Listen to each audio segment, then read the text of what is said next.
Olá pessoal, tudo bem? Esse vídeo aqui, pessoal, é uma continuação daqueles outros dois vídeos que a gente estava fazendo sobre a crise do Império, tá? Então, não sei se vocês se lembram, mas o primeiro vídeo eu coloquei mais ou menos ali os fatores, né, que levaram à crise do Império. No segundo vídeo eu expliquei a questão Christie, falei para vocês, né, o porquê que a questão Christie, aquele problema diplomático do Brasil com a Inglaterra, acabou maculando um pouco a imagem do imperador, a imagem do governo brasileiro naquele momento. Falei para vocês também das intervenções do Brasil naquela região do Rio da Prata e da Guerra do Paraguai, certo? Do fortalecimento do exército aí, né, a gente viu aí, tá? Pessoal, nesse terceiro vídeo eu vou falar um pouquinho para vocês, vou finalizar esse momento aí da crise do Império, vou falar um pouquinho para vocês do movimento abolicionista, do movimento republicano e também da imagem, né, ou melhor, da falta de perspectiva de um terceiro reinado aqui para o Brasil.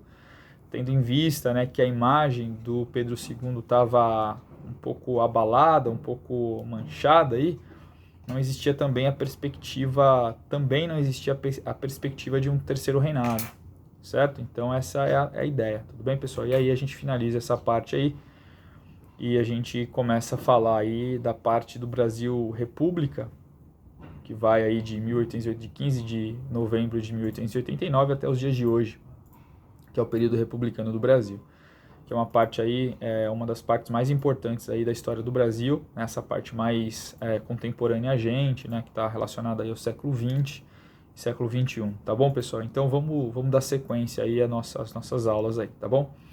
Pessoal, então vamos começar falando a respeito do movimento abolicionista, né? Então todos nós sabemos aí, ou deveríamos saber, certo, que o Brasil, desde o momento em que foi conquistado aí pelos portugueses, principalmente a partir de 1530, né, que foi o momento lá em que de fato a colonização se inicia, o que vai acontecer, né, pessoal?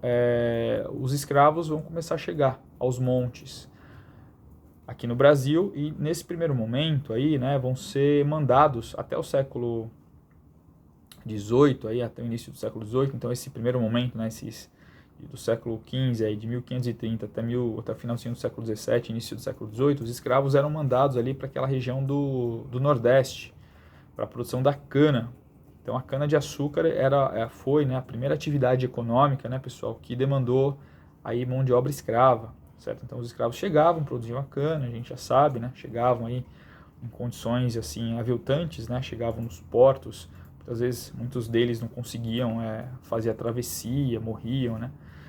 Além, quando chegavam aqui, por conta da falta de saneamento, de falta de assistência médica, acabavam morrendo de várias doenças aí, tá bom? E aí, pessoal, num segundo momento, não sei se vocês se lembram, mas os escravos eles foram mandados para a região das Minas Gerais para trabalhar na exploração do ouro, lá nas cidades mineiras, né, Ouro Preto, né, Vila Rica, né, na época era conhecida como Vila Rica, certo? E aí, depois aí do grande afluxo, né, de ouro, da grande retirada desse ouro e o posterior envio para a Europa, o que aconteceu, né? Os escravos eles foram mandados ali, foram enviados, muitos deles para a exploração para a produção do café ali naquela região, inicialmente ali do Vale do Paraíba, né, Via Dutra, ali aquela região ali, Taubaté, aquela região de Taubaté, São Bernardo do Campo, ou melhor, São José dos Campos, né, que é onde fica o Ita, então aquela região ali, tá? Então aquela região era uma região importante na produção do açúcar, do café no primeiro momento, e esse café, depois aí que se esgotou essa região, ele foi transferido para a região do Oeste Paulista, tá? A região de Ribeirão Preto, aquela região, Jundiaí, tá? Então é essa região, por conta da Terra Roxa aí, certo, pessoal? Então, o trabalho escravo nessas regiões, então, sempre foi bastante importante aí, certo? Esse é o primeiro ponto. Então, a base, como a gente está vendo aí, pessoal, a base na qual se estruturou aí por mais de 300 anos o trabalho no Brasil, tem por base, então, o trabalho escravo, né? Escravos pretos que vinham da África escravizados, certo? Então, vamos adiantar. Bom, Pessoal, o que vai acontecer, né? No século XIX, propriamente no século XIX, né? A partir da segunda metade do século, melhor dizendo, a partir da segunda metade do século XVIII, o que vai acontecer? A Inglaterra, a gente sabe, né, que ela vai aparecer para o mundo como a principal região onde vai acontecer o que a gente chama de Revolução Industrial, certo? Então, a Revolução Industrial tem tudo a ver com capitalismo, tem tudo a ver com produção em larga escala. Então, a Inglaterra, a partir da segunda metade do século XVIII, 1750, ela começou a produzir e exportar para o mundo inteiro, certo? E essa produção, principalmente de tecidos, né, no primeiro momento aí, ela pressupõe o quê? A produção, né, desses produtos e a compra desses produtos, certo? Então, para produzir esses produtos, você precisa pagar as pessoas, pagar os trabalhadores. Não só os trabalhadores ali da produção do tecido, mas também os mineiros, né? Os mineradores que extraíam lá o carvão também para colocar, para ser queimado e daí gerar energia, né? E produzir lá, fazer com que a produção continuasse, né? Então era necessário a produção de energia também. Então era necessário, nesse momento, viu-se necessário pagar esse trabalhador. Ninguém trabalha, né, de graça, certo? Então, o capitalismo pressupõe duas coisas, pessoal, como eu falei aí. O trabalho assalariado e a produção para que essa produção seja consumida, tá? Então, nesse sentido, o trabalho escravo ele não se acerta, né? Ele não se relaciona com o capitalismo. Então ele não tem a ver, ele não está na base do capitalismo, nesse sentido que eu estou dizendo, né, do capitalismo precisar, né, ali do consumo a todo momento de pessoas que recebam, certo? Então a Inglaterra, pessoal, ela começou a gerar um pensamento, naquele momento, um pensamento para que se acabasse com o escravo, com a escravidão. Começou lá com o tráfico, né, para acabar com o tráfico, e depois com a escravidão. Por quê? Porque escravo não consome, escravo não recebe salário, certo? Entendeu? Essa é a ideia. E aí, pessoal, o Brasil, ele, como eu falei para vocês, ele estava enquadrado, né, nesse processo aí de trabalho escravo, desde o início, de que o Brasil é Brasil, certo? A base foi o trabalho escravo. Então, por mais que a Inglaterra pressionasse os brasileiros, né, o Brasil aboliu o trabalho escravo, isso nunca acabava, certo? Então, o que começou a acontecer, pessoal? Viu-se, então, a partir de certo momento, de forma que a Inglaterra começou a pressionar, viu-se, não só por isso, tá? Mas viu-se a necessidade de se abolir esse trabalho escravo, certo? Então, num primeiro momento, pessoal, as províncias de São Paulo, aqui, São Paulo, Rio de Janeiro, ali, Espírito Santo, onde se produziu o café, se colocaram contra a extinção do trabalho escravo. Eram contrários. Então eles queriam que o trabalho escravo continuasse, certo? Se a gente for falar quem foi a favor, né? Aí os produtores, os agricultores, né? Os proprietários da região Nordeste, eles se colocaram um pouco mais a favor, tá? Por quê? Porque a produção já não estava tão somente centrada lá no Nordeste, mas estava voltada aqui para São Paulo. Então é óbvio, né? Então eles não dependiam tanto dos escravos. Certo? Então começa a surgir, pessoal, aí, né? A partir aí vai da segunda metade do século XIX aqui no Brasil, um sentimento, né? Um sentimento aí em prol da extinção do tráfico e da escravidão no Brasil, certo? Ou melhor, extinção do tráfico não, porque o tráfico já tinha sido extinto em 1850 com Eusébio de Queiroz, mas um sentimento para acabar, para abolir com essa chaga, né? Que assolava o Brasil até então, que era a escravidão, certo? Então, já falei no primeiro momento aí, houve essas pressões inglesas, no entanto, isso aí foi ganhando espaço, né? Por conta de alguns agricultores, por conta de um pensamento um pouco mais progressista, né? Que estava alinhado com as ideias iluministas, também ali francesas, com ideias de pensadores ingleses, com John Locke, no sentido de todo mundo nasce livre, todo mundo tem direito à liberdade, tem direito à vida. Então essas ideias acabaram insuflando, né? Acabaram estimulando aí o quê? Acabaram estimulando para que o tráfico, ou melhor, para que o trabalho escravo fosse extinto. Bom, pessoal, além disso, tá?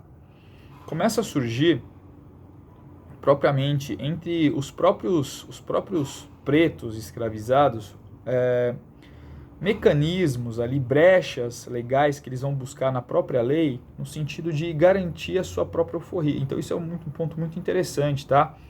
Os pretos escravizados, através de movimentos na própria estrutura legal, foram aos poucos pressionando ou ganhando espaço nessas estruturas, nessas brechas legais, para conseguir aí a alforria, né, para conseguir a alforria, né, para conseguir a sua liberdade, para conseguir ali ganhos na justiça, tá, no sentido de se tornarem pessoas livres, alforriados livres. Isso foi muito comum, então esse movimento, inclusive, foi muito amplo, né, entre os pretos ali, para escravizados, para conseguir o próprio processo de libertação aí. Isso aí é um detalhe bastante interessante, tá, porque existiam, inclusive, né, advogados que lutavam pelas causas dos pretos escravizados.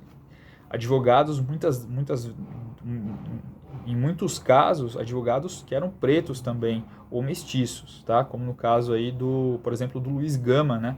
Que foi um advogado, tem uma história muito interessante, depois eu conto para vocês aí. Ele, na verdade, não era um advogado formado, né? Mas ele era um rábula, uma pessoa que, ó, por conta própria, ela vai ali estudando direito, entendendo de direito, e aí ele passou a atuar em prol dos pretos escravizados, tá? Inclusive ele conseguiu muitos processos aí, conseguiu a liberdade de muitos escravos. Ele está enterrado ali no cemitério da Consolação em São Paulo, Luiz Gama, certo?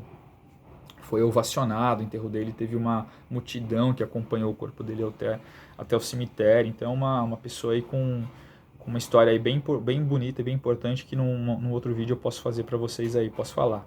Tudo bem, pessoal? Então, a escravidão, ela começou aos poucos aí, as bases da escravidão, ela começou a ser asseminada, tá? É um momento em que começam a chegar aqui no Brasil, não só no Brasil, mas na América Latina inteira, né? Na América Latina e na América do Norte, na América anglo-saxônica também, imigrantes, certo? Imigrantes vindos aí da Europa, italianos, alemães, suíços, certo? E asiáticos também, japoneses começam a chegar, tá? Então, é um momento de imigração. Os japoneses chegam um pouquinho depois, né? 1908, lá com Kasato Maru, mas depois eu também conto uma história para vocês aí dos japoneses. Certo? Então é isso, pessoal. Nesse momento, então, o movimento abolicionista ele vai tomando corpo, ele vai ganhando força, tá? E a necessidade da abolição ela se torna algo veemente, assim, né? O próprio imperador é uma pessoa extremamente viajada, uma pessoa conhecedora aí uma pessoa erudita, né? Uma pessoa que havia estado na Europa, havia estado lá nos Estados Unidos, né? Participava de feiras científicas, era uma pessoa bem progressista, ele era favorável, né, ao fim da escravidão, tá? Então, o movimento abolicionista ele foi isso, ele surge nesse sentido também, tá? Ele vem no sentido de pressionar. E aí você vai falar assim, tá, mas por que a escravidão ela está relacionada com a crise do Império, Rafael? Olha só, eu acabei de falar para você, o Dom Pedro II ele era favorável ao fim da escravidão. Isso gerou o quê? Um atrito, né?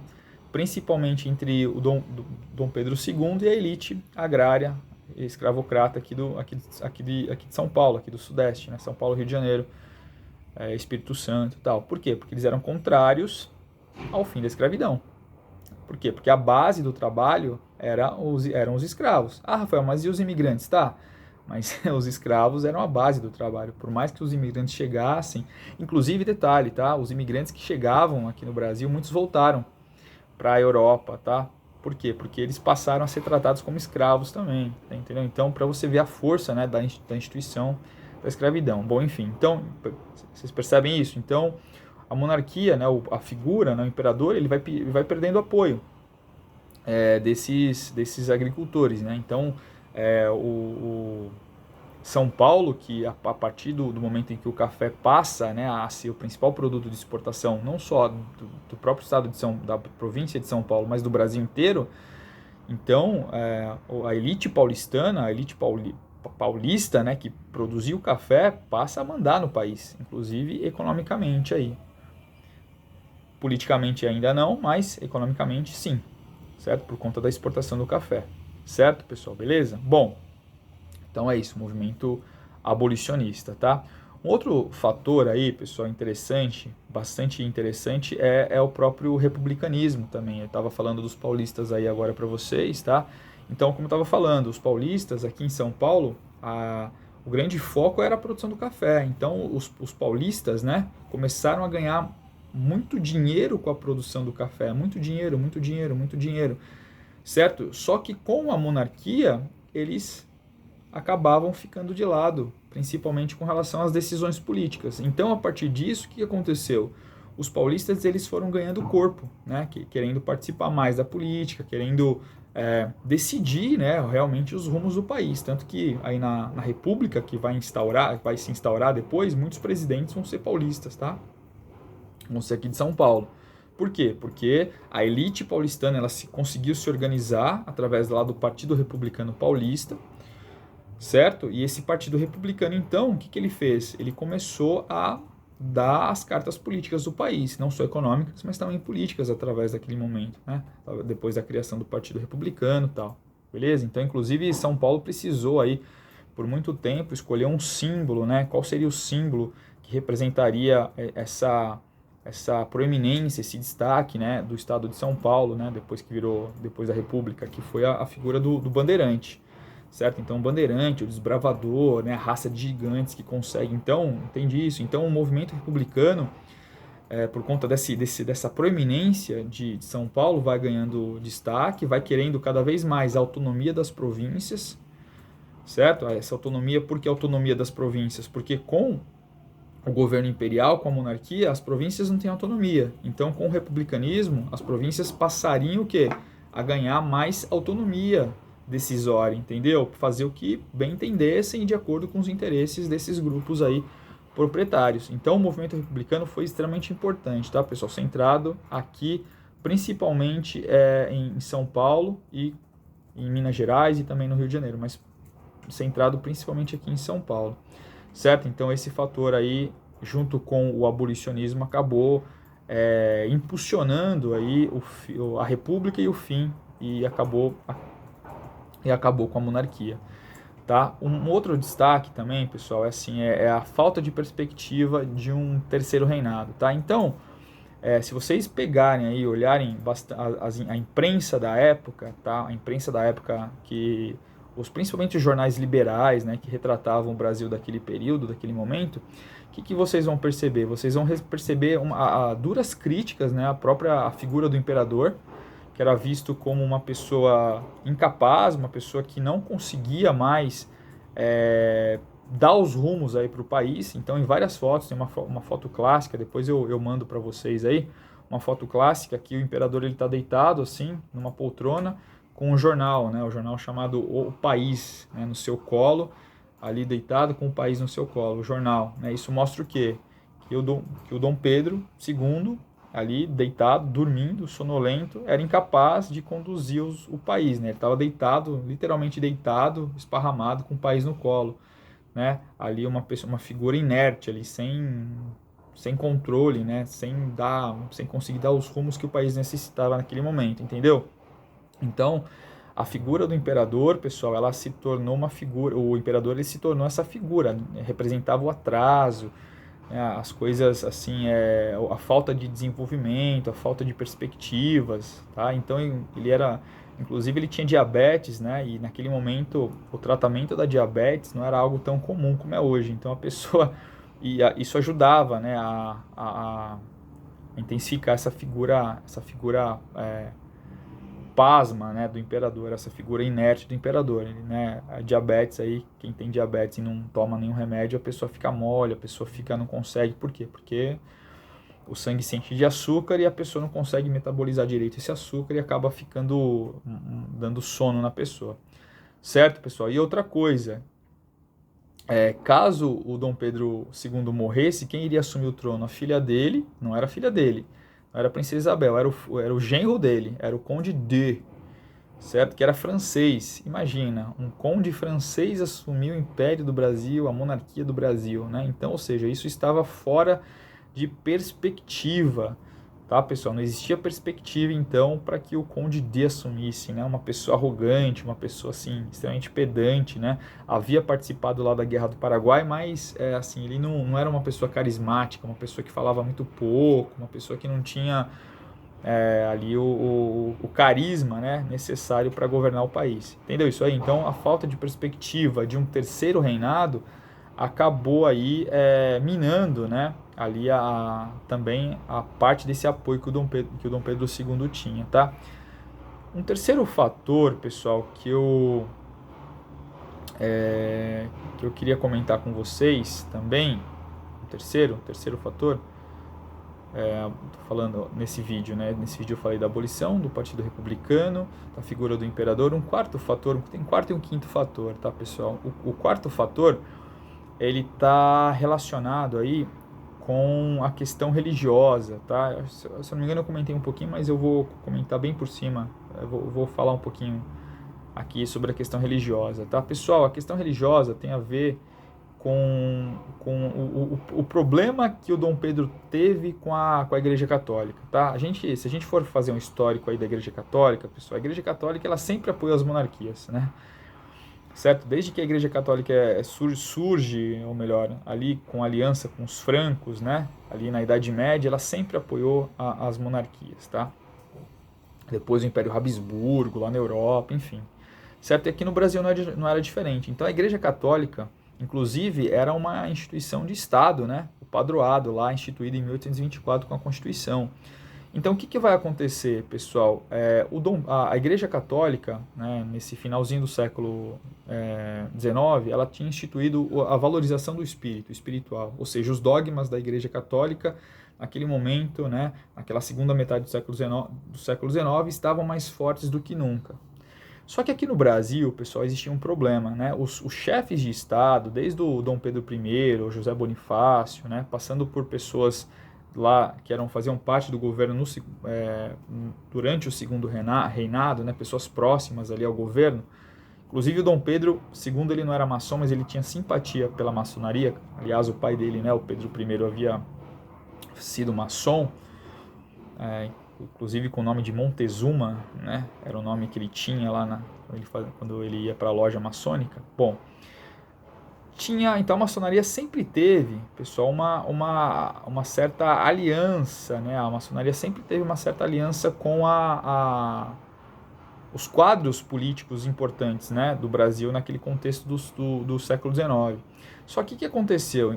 A Igreja Católica, o que ela fez? Ela proibiu, naquele momento, que pessoas ligadas à maçonaria fizessem parte, frequentassem, né, a igreja, certo? Isso foi um decreto lá do bispo de Olinda, conjuntamente com o bispo de Belém, proibindo então que essas pessoas, que se as pessoas fossem católicas, fossem maçons, participassem lá de reuniões da igreja, de toda a liturgia da igreja. Pessoal, isso foi uma coisa assim terrível, né? Porque abalou de certa forma ali as relações de pessoas ligadas à monarquia com a igreja. Então o Dom Pedro revogou esse decreto dos bispos, tá? E mandou prender os dois bispos, certo? Então isso gerou uma crise entre a igreja e a monarquia. Imagina, né? Um imperador mandar prender ali os bispos da igreja por conta desse decreto proibindo maçons de frequentarem a igreja, certo? Então gerou uma situação nunca dantes vista, né, na história do Brasil, na história do Brasil até então, até aquele momento, né? Principalmente aí nessa segunda parte, né, nesse momento em que o Brasil já é nação, né? Ou seja, pessoal, você percebe, as relações entre a igreja e o Estado brasileiro acabaram aí se maculando, né? Acabaram se estremecendo, tá? Por conta dessa proibição, tá? O Dom Pedro mandou prender, depois ele mandou soltar lá os bispos, tal, né? O Papa ficou furioso com isso, ele mandou soltar depois de um tempo, mas enfim, as relações já estavam abaladas. Certo, pessoal? E um quinto fator que tem a ver com o exército, tá, pessoal? Só para incrementar aquele segundo vídeo, é o seguinte: lembra que eu falei para vocês que o exército, no pós-guerra do Paraguai, tinha se fortalecido? Se você está com dúvida nisso, vê lá aquele segundo vídeo que fala sobre sobre isso, tá? Bom, o que aconteceu, pessoal? O exército, nesse momento, ele vai acabar se norteando por uma ideologia que foi importada da França, uma ideologia chamada de positivismo, certo? E o que falava essa ideologia, o positivismo? Né? É uma ideologia que surgiu lá no século, ainda no século XIX, né?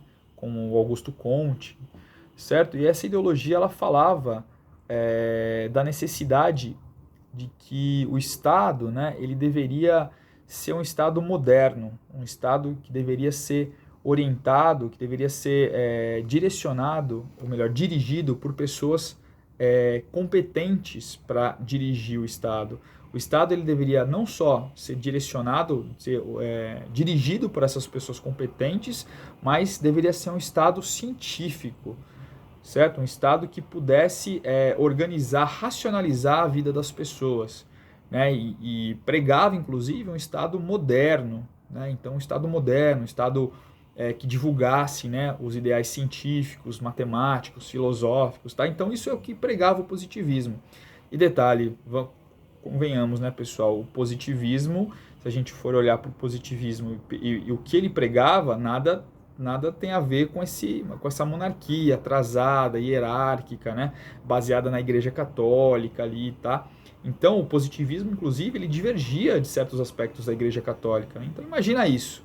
Então, pessoal, o positivismo, ele foi um ideal a mais, organizado pelo exército, que influenciou bastante o exército e que depois vai ter bastante influência nesses anos iniciais aí da República no Brasil e que, juntamente com os outros fatores que eu expliquei para vocês, acabou minando essas bases aí da monarquia aqui no Brasil.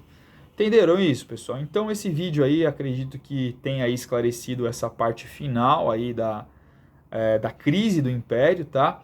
E acredito que agora vocês estão aí propícios, né, a iniciarem aí junto comigo a República no Brasil, entenderem um pouquinho sobre a República no Brasil.